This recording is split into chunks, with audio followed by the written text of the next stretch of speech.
Hello everyone, James in 8532. Today, we're doing something different.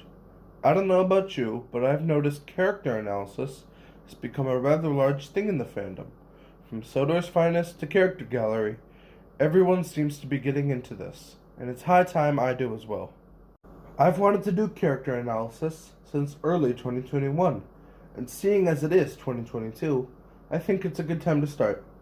This will take a bit of a different route to everyone else. I'll be talking about the baseline of the character, the stuff we see in the show, in the books, then I will dive deeper into a bit of headcanon, using stuff from the source material to support my thoughts. So, with that, let's get started with the tragedy of James the Red Engine.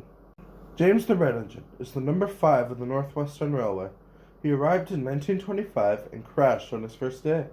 He was given red paint job, which he is very proud of. He's vain, arrogant, and rather cocky. As a result of this, he often ends up getting his comeuppance. James is one of the originals of Thomas. He was in the first season of the show and the first 26 books of the Railway series. He is one of the 3 big engines. He even got a Best of Character DVD. James was very much that way to the late 50s, early 60s, when diesels began being introduced and British Railways began scrapping the steam engines. This is when James develops an awful prejudice against diesels, which is understandable. The first diesel he met told lies about Duck. The prejudice is not the tragic part.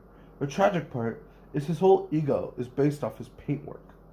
That is the thing he prides himself on. He's the smallest of the big engines, just a little bit bigger than Edward, and not nearly as large as Gordon or Henry. So it's not something mechanical. It's all in his looks.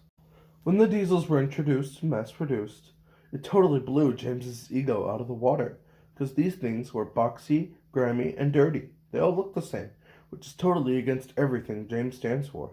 When he arrived, he was painted black, like a large amount of goods engines. He didn't pop, but after his crash, he got painted this bright red, and at the time, the other engines were blue. He stood out. Diesels don't, no matter the color. Unlike engines like Gordon and Henry, James's ego has no legs to stand on. Gordon is still very fast, even if a diesel is faster. Henry is still very strong, even if a diesel is stronger. James is still very splendid, but that doesn't matter anymore. The diesels, very dirty, grimy, and ugly machines, are winning. Looks don't matter anymore. I don't think it's just his paintwork. I think his ego is also trying to make him seem more important. I see James as a naturally nice, quiet, determined engine. Not too different from Edward. So what does he do? He puts on this loud, rude, obnoxious personality, so he doesn't get treated like Edward. Mainline Engines is a miraculous book, as it shows all 3 big engines going through some sort of change.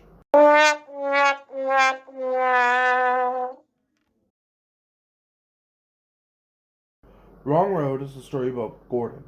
Now, most of Gordon's stories up to this point have been him being arrogant and getting his comeuppance, but Wrong Road breaks that trend and tackles Gordon's thoughts on diesels.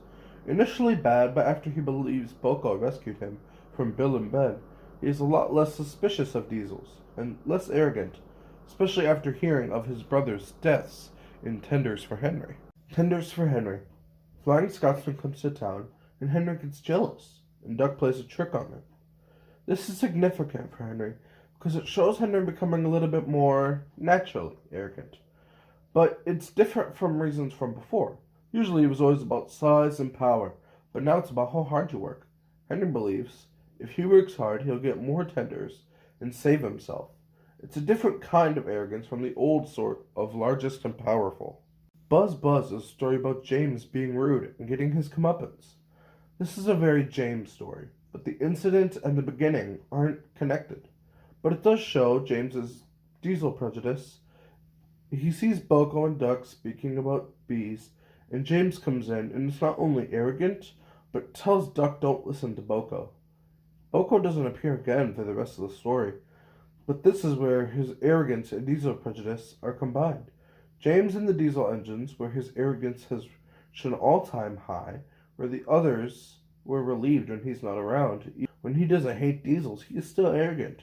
We don't see a whole ton of James after this book, but I think that's okay, because it sort of lets you form your own ideas about what happens.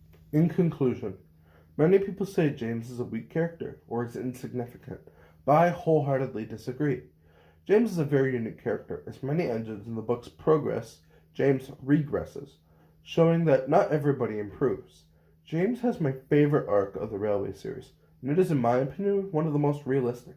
He starts the series as an almost innocent, hard-working, determined engine, and ends either finally getting over a prejudice and becoming better, or, unfortunately, keeping a passionate hatred, hiding his true self, and pushing friends away all over the fear of being rejected. This is truly the tragedy of James the Red Engine.